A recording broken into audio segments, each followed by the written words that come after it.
Welcome to the Parenting with Impact podcast with your hosts Elaine Taylor-Klaus and Diane Dempster, co-creators of ImpactParents.com, an online community, award-winning blog, and service organization helping parents all over the world to raise complex kids become capable, independent adults.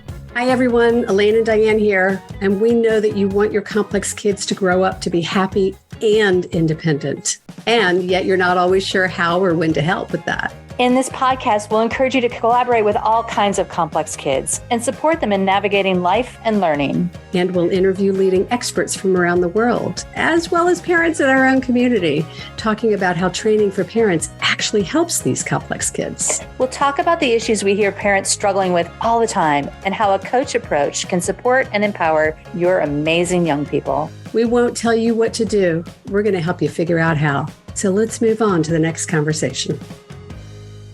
Hey, everybody. Welcome back to another conversation in the Parenting with Impact podcast. Diane and Elaine here today talking about a topic that's come up a bunch in the last couple of months that we're kind of thinking through. So we're going to think out loud with you guys a little bit. Is that cool? I think that's either really dangerous or that's really exciting. I can't decide which it is. Okay. I think it's exciting. So we've been talking about, we had this insight a couple months ago where we realized that the role of the parent, the reason we're such a big emphasis on parent training and parent involvement and parent coaching is because we realized the role of the parent is to create an accommodated environment at home for their kids.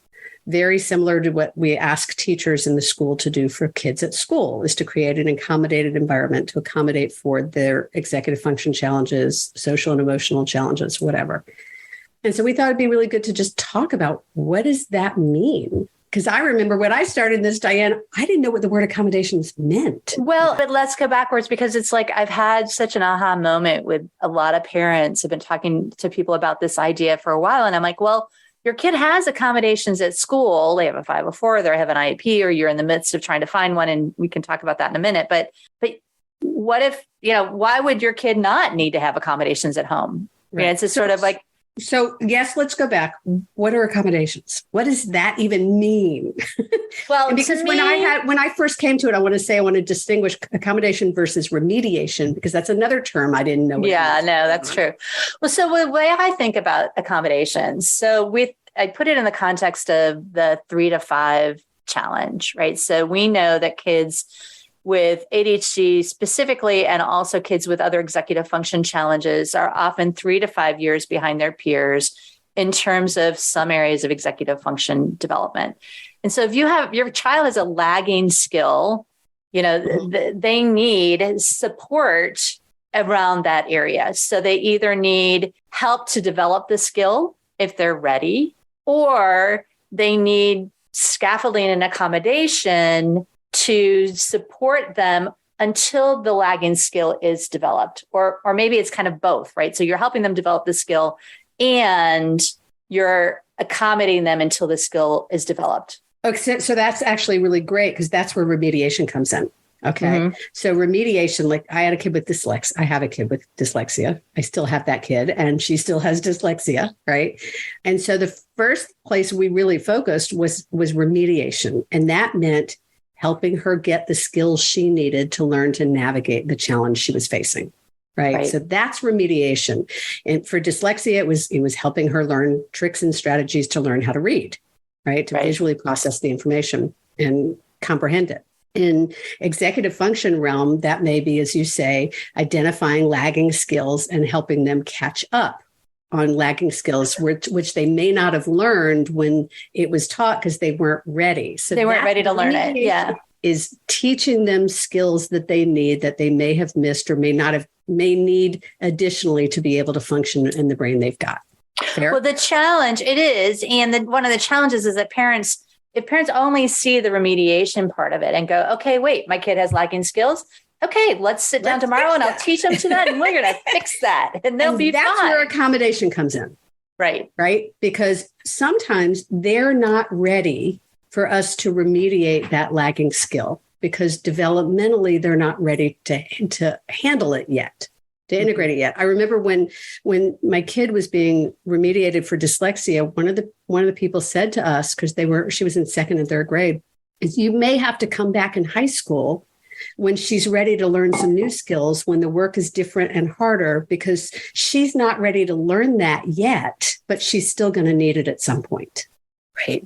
So there are times that we can help our kids learn skills, and there are times that our kids aren't ready to learn the skills, or it takes time to learn skills. I mean, if you think about it, they may have spent, I'm going to go back and talk about what you said in a few minutes ago about catching them up, right? So I'm thinking about third grade and, how much is spent in third grade about making sure that you can capture assignments and what are we working on? And some of those sorts of school work management stuff happens in that third to fifth grade timeframe, right? And so that's a lot of the educational process is about organizing your learning as well as learning the stuff like science and math and all that other sorts of stuff. Well, if your kid is not ready in third to fifth grade to learn those skills because they don't have the executive function to grasp onto those skills and to begin to use them, once they get to sixth, seventh, eighth grade, they may be ready to learn them. And so you can just sit down and say, okay, let's go back and help them learn how to create a planning system that works for them or an organizing system that works for them. And that's remediation. That's remediation. Right? That's catching them up. Yep. Okay. And in those instances, you can do remediation, but in many other instances, they're not ready. And so that's where accommodation steps in. So how would you define accommodation, Elaine? So I love this distinction. So once you get to this realm, and I'm going to just keep using my kid as an example because it's useful, right? Because dyslexia is a little more concrete than some of these other issues of executive function. So the kid still had dyslexia in high school. And in order to level the playing field for her to be able to demonstrate what she knew and her capacity, she was given accommodations like extra time or on standardized testing or being able to write her answers in the workbook instead of having to translate it to one of those forms.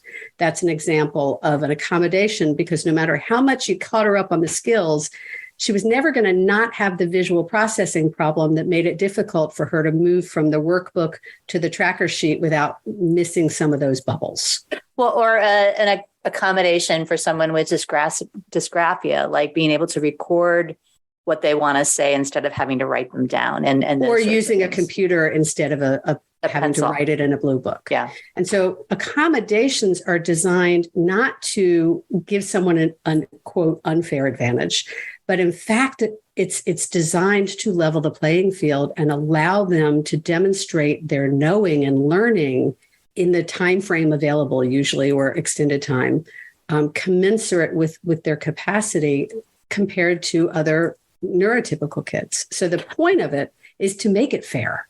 Yeah. Right. Well, and so we're not going to talk about, because we're going to point you to another podcast episode that we did on, I think is it 504s and IEPs. We had a guest expert that you interviewed that we talked specifically about school accommodations and that sort of stuff. So we can point you to that. But I want to take us back to the fact that, it's like our kids need we know and we get, oh, my kid's struggling in school.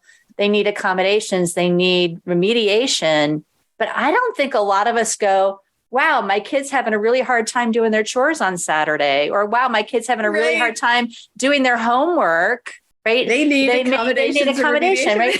In fact, it's exactly the opposite. I remember my kids really distinctly, I don't even remember what grade it was, 5th, 7th, something like that. The school says you're not supposed to help me with my homework. Right. Stay out of my room. Don't do this. And I'm like, sweetie, you have an accommodation for help with your work at school. It makes perfect sense that you would have an accommodation that says you can have help with your homework at home. I'm not going to do your homework for you, but I might help you make sure it's organized. I might help you make sure that, you know what it is each day and have a way to do it. Right. I used to scribe for my daughter. So she would come home from school and I would hold the pen and the paper and she would tell me what to write in terms of like if she wanted to plan out her schoolwork or if she was trying to ideate. I wanted to take the motor coordination challenge out of it. So she's still doing all the work. My job was just to write or type. Write down. And that's an accommodation so that she's able to work on what was most important for her to learn and not get distracted by the part of it that was so hard that it prevented her from actually focusing on the content. So right? part of this is about the parent realizing, recognizing, hey, your kid might need an accommodation to help remember to clean the kitchen or put their food away after dinner or whatever it is that's so annoying to them. Right. Right. And then the other piece of it might be if it's around schoolwork and homework, it might be sitting down when you're working on your 504 or your IEP at school to say, okay, so how does this translate for homework? Yeah. How do we map that to homework? Because part of schoolwork happens at home. What accommodations should I be doing? How are we measuring how they're doing? All of that could be incorporated into the conversation about the accommodations that they have at school. All of this is saying to me, and this is like, it's a big light bulb this year that this has been, is that our job as parents is to create an accommodated environment so that we can train them, remediate them, help them learn to navigate their lives and manage their executive function. And if we set the bar so high that they feel like they can't meet it, they're going to stop trying, right? They're not even going to want to put the effort in. But if we can, and I don't mean that we lower the bar, but if we can put those scaffolding pieces in place so that they can feel some success in the home environment, we can, just like we do at school, we can help them be successful, and those successes breed successes. You look puzzled. I'm like, I think it's because we're recording this on a Friday, and I think you said it kind of fancy, but I think what you're saying, and I agree with it 1,000,000%, is, we create a bubble around our kid so that they can learn what they can, focus on the stuff that they're ready to learn, and not have to worry about all the stuff that they're not yet ready to learn. Yeah. In terms of the skills. But you were talking about a parent's job to create an accommodated environment. And it may be we're advocating for an accommodated environment at school. And what we're saying is really evaluating and figuring out what is the accommodated environment that this child needs at home. And it can be structural stuff like we're talking about related to schoolwork or chores. It can also be social emotional stuff. It can be, I used an example in the webinar we did yesterday, our back to school webinar, about not bringing up a difficult topic for my daughter right before she had an interview, right? That's a way of accommodating. Yes, I want to deal with the dishes in the sink, but I don't need to deal with it at a time when all it's going to do is trigger her. I want to approach it at a time when it's going to be a good support. So the accommodation is waiting to have that conversation till later. So let's talk a little bit about what gets in the way of this, because I think once you get conceptually that it is absolutely appropriate for you to create accommodations at home, and that your kid may not remember to put the food away after you are cooking in the kitchen, or they may have a hard time cleaning the kitchen on their own, or following the agreements that you have around getting off technology. I mean, all these sorts of things. These kids have a hard time doing the things that are expected of them, even when they agree to do the things that are expected to them.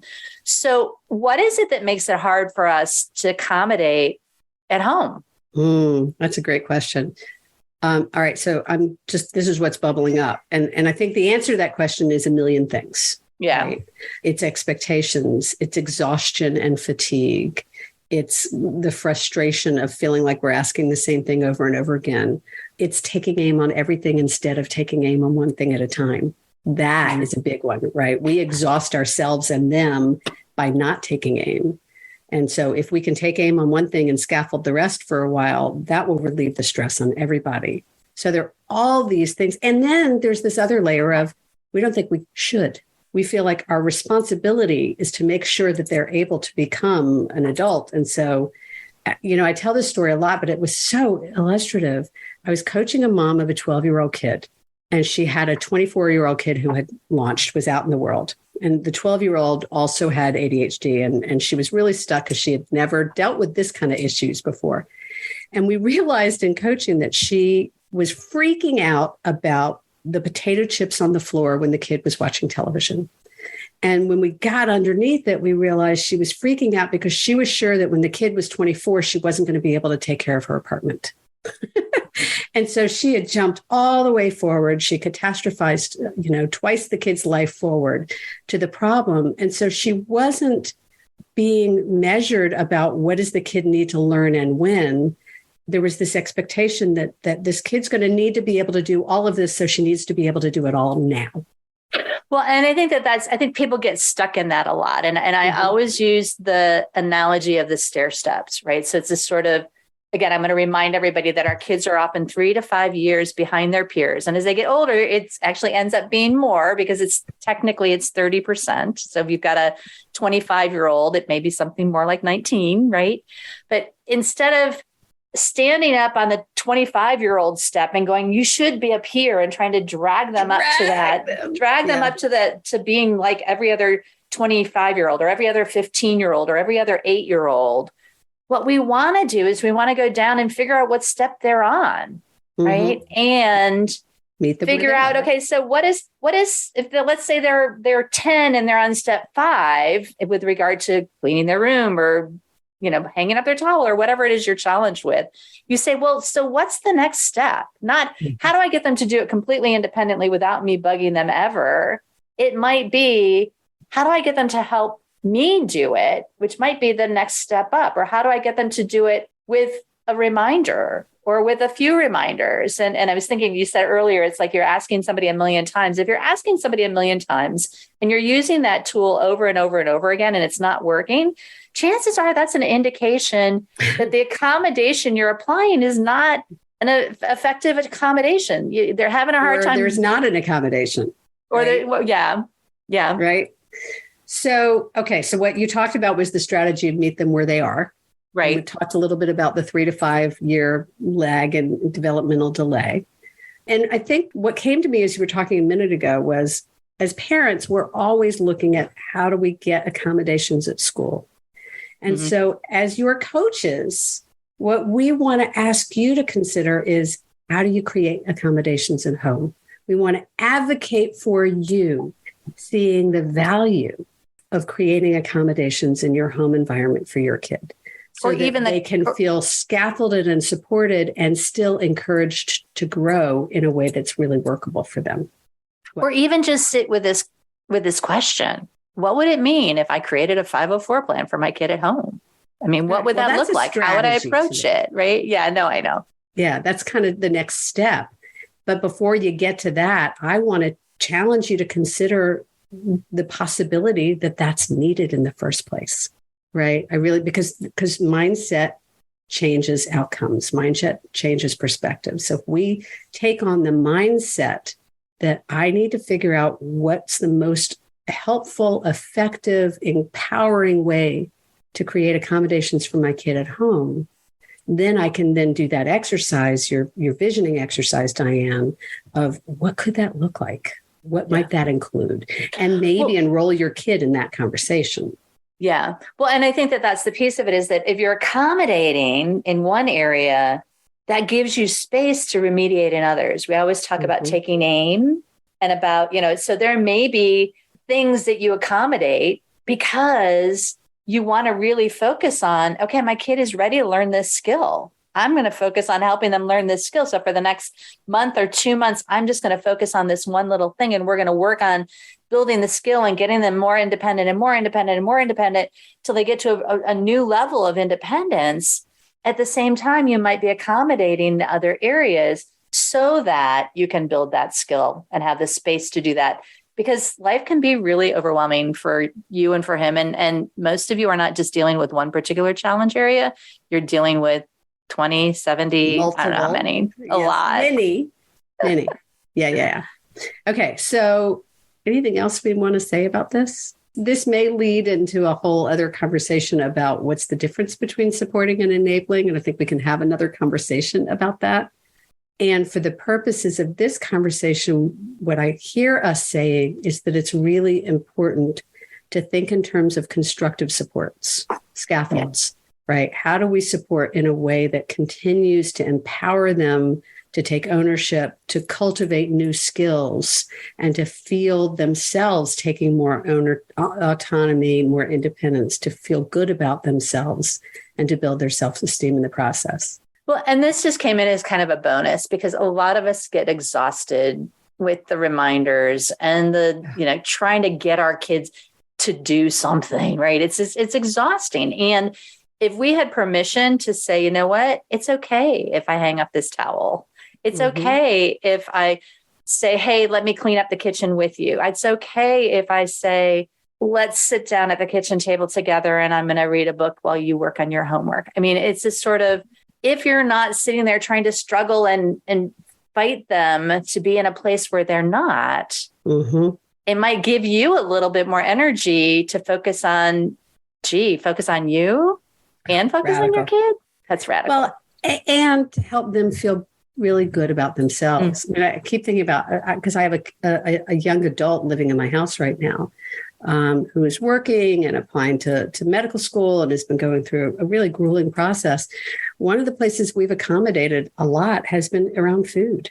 Like one of the ways that we can support her, who's doing all of this complex stuff, is to take that one thing off of her plate a lot of the time. We're not feeding her every single meal, but if she wants dinner's available to her. And that's a great, it's not that she's not capable of creating her own dinner, but it takes one more thing off of her plate that allows her to really focus on what's really most important for her right now. And it's kind of a powerful gift to be able to give, right? So I think that feels like a wrap. Yeah, it does. Do we want a bottom line? Focus on accommodations at home. Know that it's part of your role to create an accommodated environment, not just at school, but at home. Consider working with the folks at school to figure out what accommodations might be around homework. Yeah. And take care of yourself. Other accommodations might be appropriate at home. And understand that remediation, teaching them the skills, is different from creating an accommodated environment. We want to help them focus on one or two things at a time to build those skills and not expect them to be working towards mastery in everything at all times, because that becomes too exhausting. Yeah, the combination between remediation, which is skill building, and accommodation, which is supporting when the skills are still lagging, is really what these kids need at all times. Yeah.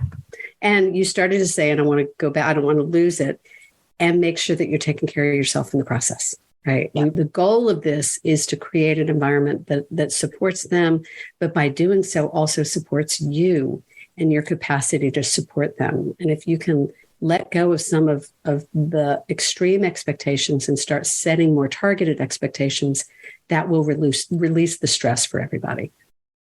So thanks for listening. Have a great week, everybody. Episode. We'll talk to you next time.